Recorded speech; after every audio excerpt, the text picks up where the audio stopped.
Good morning, students. Today I am going to discuss only two questions in your class. The other day I discussed the expectation of internal stakeholders and the expectation of the external stakeholder. So the expectation part was discussed in yesterday's class. Today I am only going to discuss two things. Number one, why customer is not a stakeholder in a firm. And the question number two, explain the conflict needs of the stakeholders of a company. So I am not going to confuse you by saying both together. First is, I am going to discuss this one. Why customer is not a stakeholder in a firm. So I told you beta, when I told you the meaning of stakeholder, that I told you who is a stakeholder.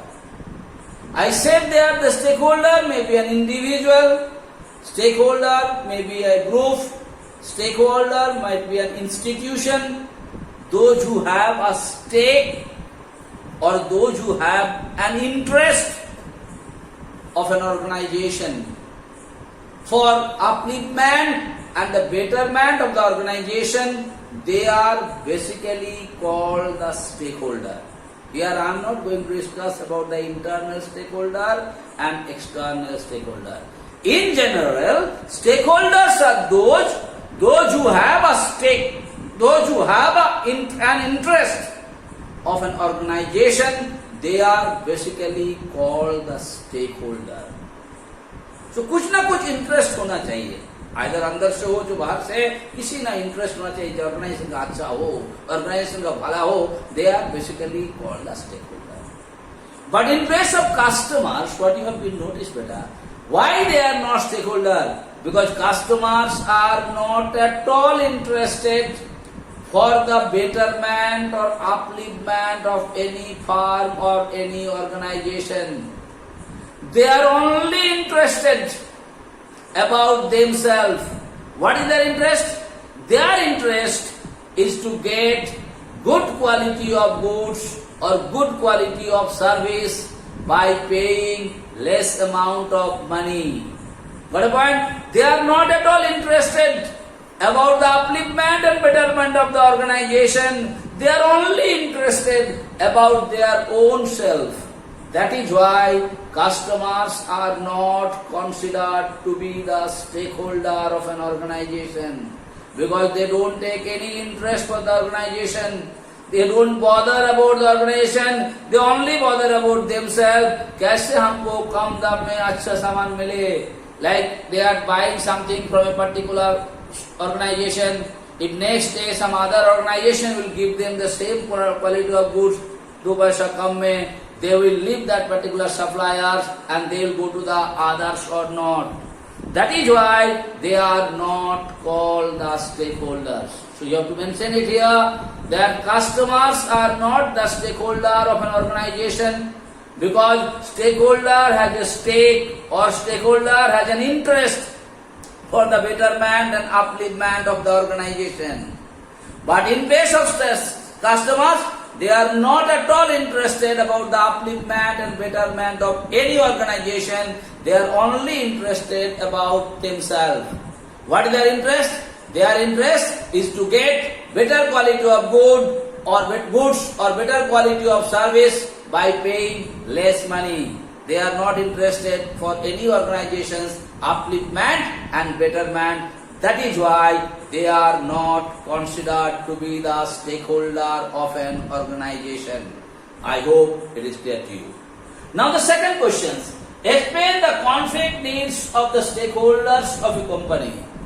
Stakeholders all are interested for the upliftment and betterment of the organizations. And why they are interested? But the other day I told you, because they have some expectation from the organization. When you have some expectation from the organization or the firm, definitely you will be interested for the betterment and upliftment of the firm or not. In earlier classes, when I discussed about the expectation, I made it clear to you why, whether the internal stakeholder or external stakeholder, Why they are interested for the upliftment and betterment of the organization has already been explained to you. In today's class I am telling you, they are different internal and external stakeholder, or maybe external and external stakeholder. They are interested for the upliftment and betterment of the organization. Everyone's aim is same, upliftment and betterment. But वहाँ पर एक problem आता है. When their own expectation come, like employers and employees, both are having the expectation from the firm. जब दोनों का expectation आता है एक साथ, तो दोनों expectation में कुछ conflict है. Organization का नहीं है, but दोनों का what is the conflict? So whenever this expectation conflict, I give an example. Don't write what is given in the book like that. You write it. The conflict interest between employers and employees. The conflict interest between employers and employees. Number one, employers always wants to be interested to give less salaries or less wages, and they want more work from the organizations or not. On the other hand, employees wants more salaries or more wages, but they wants to do less work. So the first conflict is there. एक आदमी कम पैसा में ज्यादा काम करना मांगता है, दूसरा आदमी ज्यादा पैसा में कम काम करना चाहता है. Is it a conflict or not?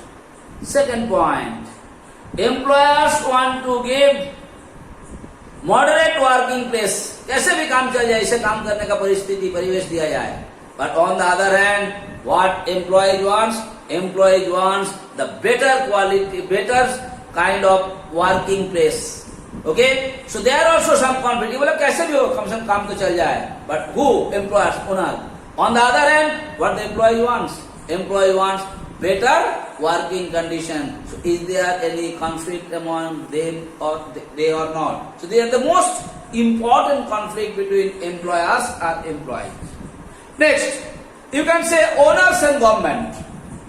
You give a conflict interest between owners and government. What is that? First things, the owner always interested to pay less tax. How to avoid giving the tax? Is the owners are interested or not? On the other hand, what the governments want? Governments wants to get more and more tax from the owner or not? Is there conflict? Is there between their interest or not? So owner wants to pay less tax. On the other hand, government wants the tax to be paid on time and actual tax. But the owner is not interested always to pay the tax on time or the actual tax. सब क्या चाहते हैं? They always try their level best to reduce the tax by manipulating their books of accounts. Is there conflict interest between them or not is the most important. Now, next you can say shareholders and customers. What the shareholders want? Shareholders want that organization should earn more and more profit by selling their product in little high price. Because if the organization will earn more profit, the part of the profit is going to give it to the shareholder in the form of dividend. But on the other hand, what the customers want? Customers want to get the good quality of goods in less price. Is it conflict or not? Shareholder चाह रहे हैं ज्यादा दाम में सामान बिके, ज्यादा दाम में बिकेगा तो बढ़िया नहीं. Company will earn more profit. If the company will earn more profit, the part of the profit will be given to the shareholder in the form of dividend. But on the other hand, beta, what is happening to customers? Customer wants the good quality of products and services in less price or not. So दोनों का अंदर में एक conflict है. Another, you can see the owner and suppliers. What the owners want? Owners wants to give the supplier the payment. They wants to do, what they want? They want the good quality of supply, but they are interested to pay less amount to the suppliers. On the other hand, what the supplier wants sometimes? Supplier wants to supply a moderate quality of products and they wants to get the highest price for that or not. So is there any conflict between them or not? So whenever you are going to write the conflict, beta, always you mention the conflict between which two parties. Like I told you, employers and employee. Then I told you government and the owner. Then I told you shareholder and the stakeholder. Then I told you owner and the supplier. Like that, you must mention the name of both the parties and what is their conflict, what is their problems about the interest. That is what is called conflict between the interest of the different parties. So in today's class, I only discuss about these things, and today is the last revision classes for chapter number 1. From tomorrow onwards, I am going to start the revision of chapter 2. Thank you so much.